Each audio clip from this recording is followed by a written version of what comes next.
कोणताही पाक न करता किंवा टाळ्याला किंवा दाताला न चिटकता तर इथे आपण झटपट होणारी 15 मिनिटांमध्ये तिळाची तोंडात टाकताच विरघळणारी मऊसूद अशी तिळाची वडी करून घेणार आहोत. चॅनलवर नवीन असाल तर चॅनलला नक्की सबस्क्राईब करा. व्हिडिओ शेवटपर्यंत नक्की पहा. नाव करिश्मा माने. मानेच रेसिपीमध्ये आपल्या सर्वांचं स्वागत आहे. इथे मी एक मोठ्या वाटीने तीळ घेतले आहे. तिळाचे वजनी माप 250 ग्रॅम एवढे आहेत. तर इथे मी गूळ एक छोट्या वाटीने घेतला आहे, म्हणजेच पाऊण वाटी एवढं गूळ घेतला आहे. गूळ हे खिसून घेतलं आहे आणि वजनी माप याचं 200 ग्रॅम एवढं आहे. तर इथे मी छोट्या वाटीने शेंगदाणे घेतले आहेत.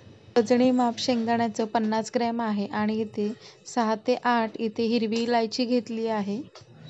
तीळ मी इथे बारीक चाळणीने चाळून त्यातले एखादी खडे वगैरे बारीक राहिले असतील तर निघून जाण्यासाठी इथे मी बारीक चाळणीने चाळून घेतले आहेत.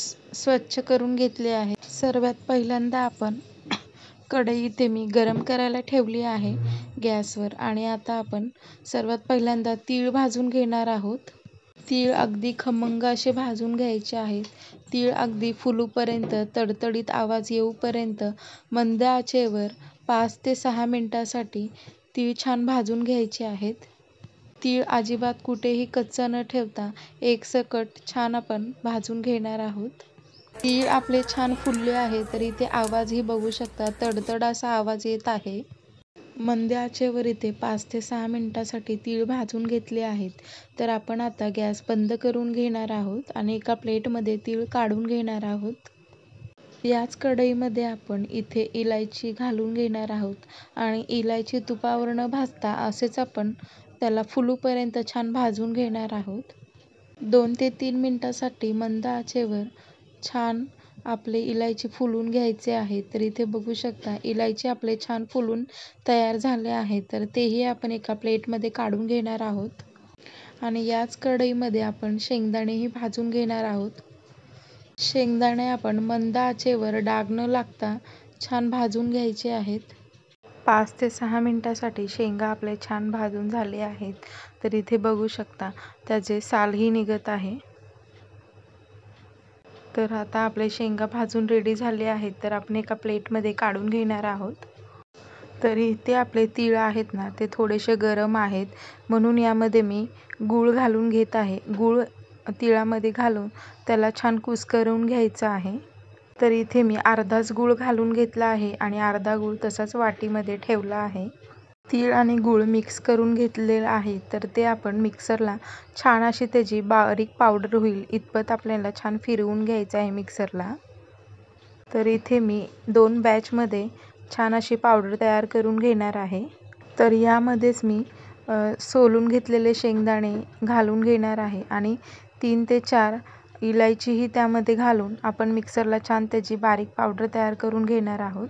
तीळ गुळाची ते बारीक पावडर तयार झाली आहे. तर मी एका ताटामध्ये काढून घेते.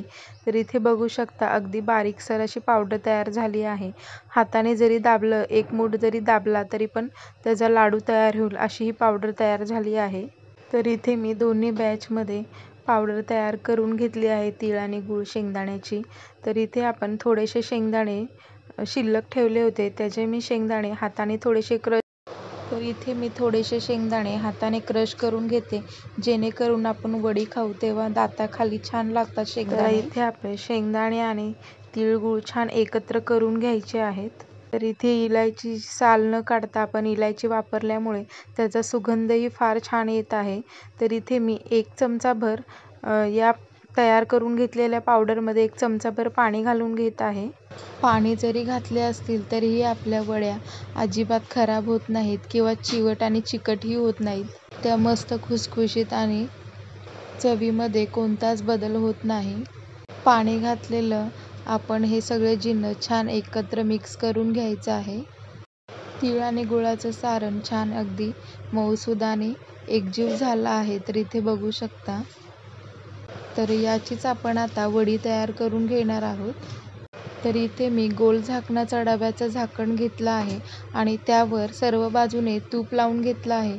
तूप इथे 1 चमचाभर तूप लावून सर्व कड्यांनी छान लावून घेतलं आहे आणि ते तयार केलेलं आपण जे सारण तयार करून घेतलं ओलं असं, ते आपण छान या डब्यावर घालून सर्व बाजूने छान पसरवून घेणार आहोत. हाताने पसरून घेण्यास जड जात असेल तर एक पसरट अशी खाली वाटी घ्यायची आहे आणि वाटीच्या साहाय्याने त्याला छान असं दाबून दाबून प्रेस करून सर्व बाजूने सर्व काटांना किंवा मध्ये असे छान हाताने प्रेस करून वाटीच्या साहाय्याने छान प्रेस करून दाबून घेऊन छान त्याला गोलाकार असा द्यायचा आहे. आणि इथे आपली तिळगुळाच्या वडी छान थापून रेडी झाली आहे. तर इथे बघू शकता मी कशा पद्धतीने थापून घेत आहे. तयार करून घेतलेल्या वडीच्या सारणावर आपण इथे सुकलेलं खोबरं घालून घेणार आहोत. इथे मी खोबरं अर्धी वाटी किसून घेतलं होतं आणि ते सर्व बाजूने आपण छान असं पसरवून घेणार आहोत. दिसायलाही आपलं तिळवड्या सुंदर दिसतात, त्यासाठी इथे मी खोबरं लावून घेतलं आहे. खोबरंही आपण छान प्रेस करून घेणार आहोत वाटीच्या साहाय्याने, त्याला छान चिटकवून घ्यायचं आहे. तर इथे सर्व बाजूने आपले खोबरं छान लावून तयार झालं आहे. तर इथे बघू शकता किती सुंदर असं दिसत आहे. आता इथे आपण सर्व वड्यांचे काप करून घेणार आहोत. तर इथे बघू शकता अगदी सहजपणे चाकू आतपर्यंत जातोय आणि आपल्या वड्याही आता मी एक वडी तुम्हाला काढून दाखवते. तर इथे बघू शकता वडी पटकन बाहेर आली आहे आणि दिसायलाही फार सुंदर अशी दिसत आहे. एक वडी मी तुम्हाला तोडूनही दाखवते.